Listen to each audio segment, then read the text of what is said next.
So let's start recording now. So as discussed, the idea of quality of service is to respond to the fact that we have a bigger demand on our network services and software services than we have a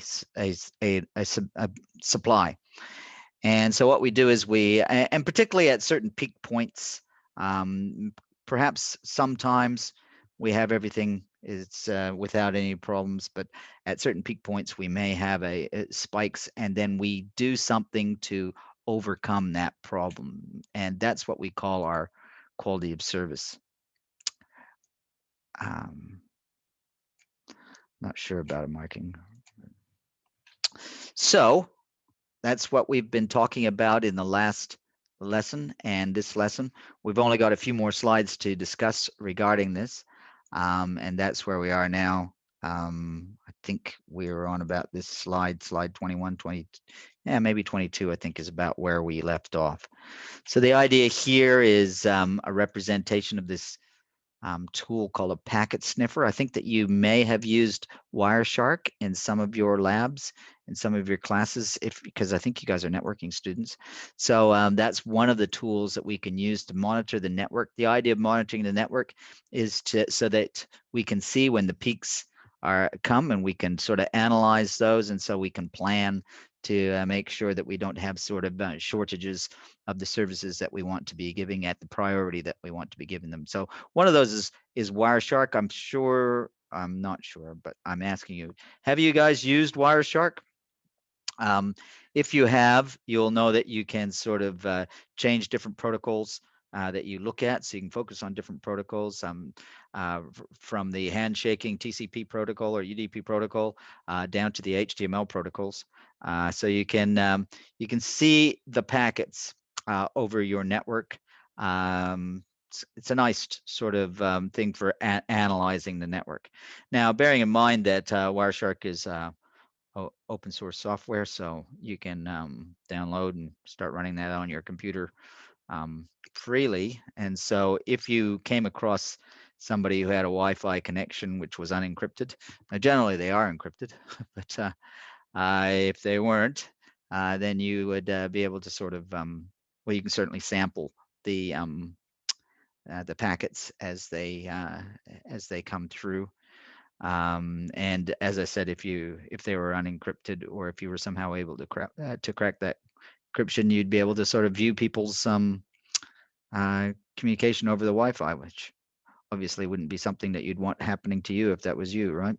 So that's the concept of a packet sniffer, is that it is going to sample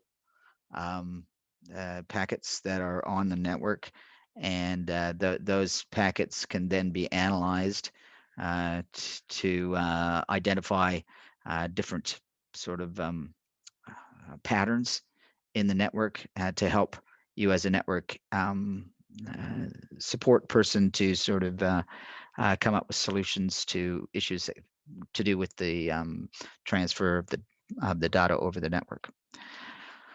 Packet capture is related to that, and a similar tool. Yeah, basically that diagram kind of shows how it works. So we have other software tools that we can use that will help us to analyze the network. These tools that are following in the next few slides are all about that, all about analyzing what's going on in the network. And so here we're having a tool which allows, what's it doing? It's doing virtual machines through a server, and the software is able to monitor and do the load balancing over those machines. Load testing. So I hope you get the idea from the name there. What you can do, you can put up a bunch of packets onto the network and sort of push them through the network, and then test the response of the network to that. And by doing that, you can test all these different components. You can test your CPUs and memories of the hardware devices, but also over the network itself. And so basically you have the thing that's going to be important about load testing is that you actually know exactly the size of the the data that you're going to be pushing over the network. And so then you can measure time and other effects as it goes through the network. And so here's an example diagram sort of representing load testing. So we've got a bunch of different applications that are running over the network, and load testing is used to test each of those, and yeah, to sort of give a report on those. Throughput testing, I hope that you got the idea of that from the previous slides, just from the definition, throughput.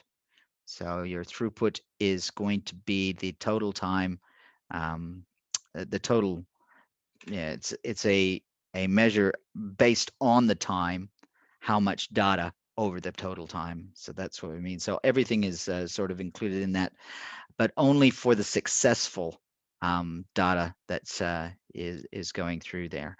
So unsuccessful data packets are not measured as part of the throughput.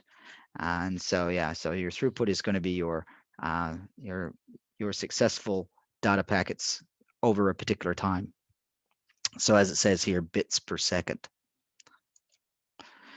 So with the tools that you would be able to use for your throughput testing, you can produce analytics on it. And here's an example of some analytics using this particular software, which is called TamoSoft. This is a bit old, but gives you an idea. But it's showing its testing of the throughput, and it's able to give you a bunch of graphs to show the different components that it's tested over the network. And so there it's got TCP and UDP streams. So you know your two different protocols that you're using on your network, and seeing how they are being processed, and to how they're you know, what's this is yeah, the throughput that is related to each of those. We see the throughput of the UDP seems to be kind of a bit better than TCP. We expect that because TCP has some sort of built-in handshaking that UDP doesn't. And there we go. That seems to be the end of the slides that we have.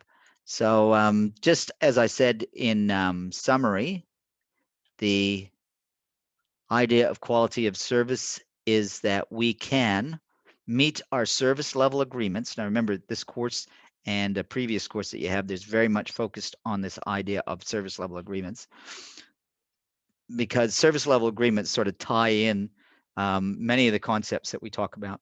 So including this quality of service, but also ITIL principles and all of those different management that we have in ITIL. So for example, our incident management, problem management, etc. And so those things, how we sort of make them sure, kind of how we agree upon them, is through the service level agreement.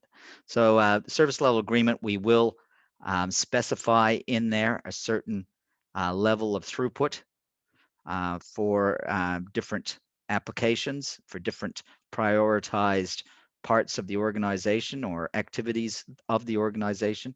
Those will be specified in the service level agreement, and using the tools that are mentioned here, not these specifically because they do change from time to time. You know, we do have ongoing improvements in technology, but using particular tools, they're able to guarantee a particular quality of service in a service level agreement at a certain cost. So I hope that